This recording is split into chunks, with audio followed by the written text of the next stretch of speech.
Ready to dive deep. Today we're exploring the nature of being itself with Ernest Holmes's The Science of Mind. That's right. We're going on a journey into mental science and how it can shape our world. Okay, I'm already fascinated the science of mind. Where do we even begin with something like that? Well, Holmes starts with what he calls the trinity of being: spirit, soul, and body. Spirit, soul, and body. Those sound pretty abstract. They do sound kind of big and abstract, but trust me, he makes these ideas relatable. All right, I'm all ears. How do these three elements work together? Okay, so imagine the electricity that powered your house. The source of the power, like the actual electricity itself, that's kind of like the spirit. Okay, I think I'm following you. So the spirit is the source of power. Yeah, exactly. And then think about the wiring that carries that energy all through your house.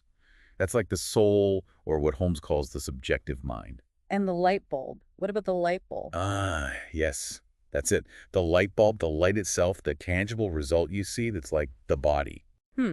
So are you saying that we're all walking around with like this invisible power source within us and it expresses itself through our thoughts and actions? Exactly. You got it.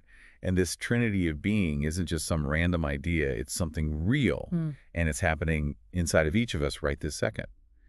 You're a unique expression of that spirit manifesting through your thoughts and feelings and all your experiences. Wow, that's a pretty profound thought. I mean, it really makes you realize that there's more to us than meets the eye. And that more is where it gets really interesting. Holmes says that when we tap into this connection to the spirit, or what he calls the universal mind sometimes, that's how we unlock this power to shape our reality. Wait, hold on. Are we talking about like manifesting things just by thinking about them? Because that's something I've always been curious about, but I never really understood how it works. That's exactly what we're talking about. He calls it the power of thought, and it's a core part of his philosophy. So does he really believe we can overcome things like sickness or even poverty just by changing how we think? He absolutely does. But it's not like our thoughts have some magical power by themselves. It's about understanding that thought is a force that works through a creative medium. That universal mind we talked about. So our thoughts are like a blueprint, and the universal mind is the builder. That's a great way to put it. Think of it like planting a seed. You don't just throw a seed on the ground and poof, you have a plant, right? Right. You have to plant it, give it sunlight and water, the right environment to grow. So our thoughts are like seeds, and we have to plant them in the right mental soil for them to manifest. Precisely. And just like a seed has the blueprint for a plant, our thoughts have the blueprint for our experiences. And here's where it gets tricky. Most of us don't even know what we're planting. We're just on autopilot, letting our subconscious do its thing. Oh, you're talking about the subconscious, that part of our mind that's running in the background. That's a little scary, isn't it? Like, what if it's planting all the wrong seeds? That's exactly the thing Holmes wants us to become aware of. He says the subconscious, or what he calls the subjective mind, or the soul, it's like a fertile garden. Whatever we plant in there is going to grow whether we realize it or not. Okay, that makes sense. But how do we actually do that? How do we become more conscious gardeners? Like, how do we stop planting those negative thought seeds without even realizing it? Well, it starts with awareness. Paying attention to your thoughts, especially the automatic ones that just pop up. Think of it as becoming aware of the background music playing in your mind. Is it uplifting music, inspiring, or is it more negative, full of doubt and fear? So sometimes we're using this incredible power to create our reality without even realizing it, and we're creating experiences we don't even want. That's the challenge. Yeah. And that's why Holmes's teaching is so important, because once you see how this creative process works, you can start to actually direct it. Choose what seeds you plant, cultivate the right mental soil, and start manifesting the experiences you truly desire. I love that it's not just about understanding these abstract ideas, it's realizing that we have this incredible power within us to change our lives in a positive way.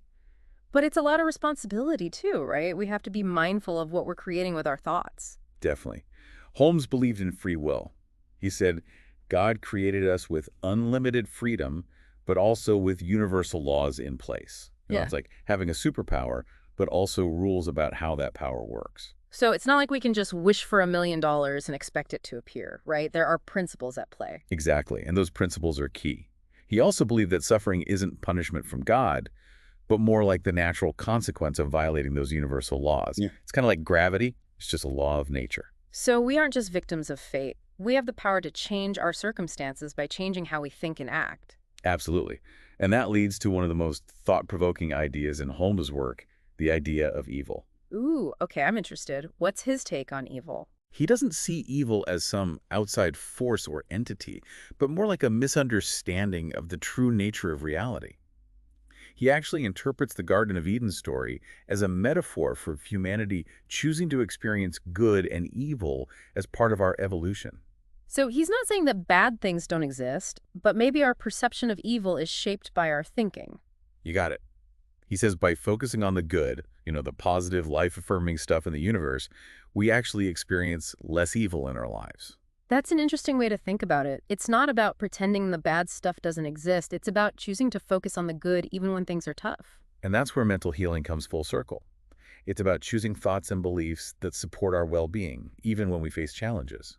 This is blowing my mind. We're seeing reality in a totally different way now. But how do we actually do it? How do we use this mental healing to change things in our lives? That's what we'll explore next. We'll dive into the practical side of what Holmes teaches. He doesn't just give us all these big ideas and leave it at that. He gives us actual tools and techniques to apply them. I can't wait. This has already given me so much to think about, and I can already see how powerful our thoughts really are. We can use them to create a more meaningful life. We're back and ready to dive deeper into this mental healing thing. How can it help us manifest our desires and shape our reality? How does it actually work? Well, Holmes was a big believer in affirmations. Affirmations. Yeah, he thought if you repeat positive statements about yourself and what you want, it can really make a difference. So if I keep telling myself, I am healthy, I am abundant, I am loved, my subconscious will start to believe it, and then that belief becomes my reality. That's the idea, but it's not just about saying the words. Mm. Holmes says you got to feel it too, you know? Like really feel the truth of those affirmations. You mean embody the emotions, like act as if it's already happening. Exactly. And it's not just about positive affirmations.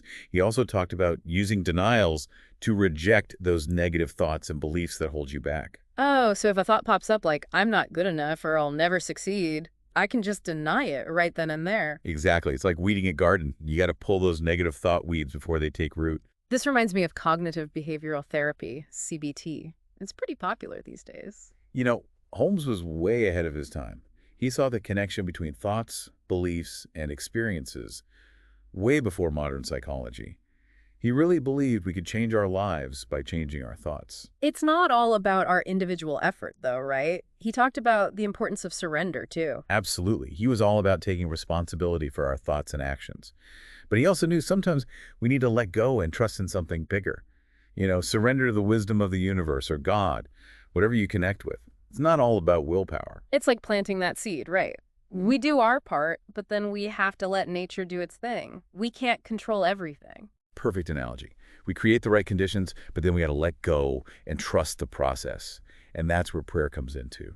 But he doesn't see prayer as just asking for stuff, right? It's more about aligning with the divine, opening ourselves to guidance and inspiration. Exactly. He describes it as becoming one with the source, Yeah. Recognizing our connection to the universal mind and letting that wisdom and power flow through us. Quieting the ego and listening to our inner voice. That's it. Holmes believed that when we surrender like that, we open ourselves up to so many possibilities. Creativity, healing, abundance. It's like those mystical experiences described in so many spiritual traditions. Is that what he's talking about? He definitely saw himself as a mystic, and he believed those experiences are available to everyone, not just a select few. It's a journey of self-discovery, shedding those limiting beliefs and finding the divine spark within. Sounds challenging, but also really rewarding. It can be. It takes courage to step outside our comfort zones. Oh. I love how Holmes blends science, philosophy, spirituality, and even practical techniques into this tapestry that's both thought-provoking and inspiring. He was a real visionary. He saw how everything is interconnected, and he really believed that understanding these principles could help us make the world a better place. So how do we apply these principles to our lives today? I mean, it's the 21st century, things are complicated. That's the million-dollar question. And that's exactly what we'll explore in the last part of our deep dive. We'll look at some practical applications of his teachings and how they can help you face those challenges and create a fulfilling life. Okay, let's get practical. We've explored some really incredible ideas about thought power and the nature of being. But how do we actually use all this in our daily lives? I mean, it's one thing to understand these big concepts, but how do we get real results? You're right. It is the big question, isn't it? It's like having all the ingredients for a gourmet meal, but not knowing the recipe. Luckily, Holmes gives us that recipe. A recipe. All right, give it to me. I'm starving. What's the first step? How can we start using these ideas every day? Well, one of the most important practices he talks about is daily meditation. Meditation. Yeah, he saw it as a way to quiet the mind and connect with that deeper self, and to realize that connection to something bigger than ourselves. He talked about being mindful throughout the day too, right? Not just during meditation. Absolutely. It's all about noticing that inner voice, those automatic thoughts and beliefs. The ones we let run in the background without even realizing it. Oh, it's like being aware of what song is playing in our minds. Sometimes it's the same old tune on repeat. Exactly. And once you become aware of it, you can change it. That's where those affirmations and denials come in handy. So we can replace those negative thoughts with better ones, more empowering beliefs. That's the idea. We're Yeah. literally creating new pathways in our brains, pathways that support us and help us create the lives we want. This reminds me of that acting as if idea. We behave as if we already have what we want, even if we don't totally believe it yet. That's a really powerful thing to do.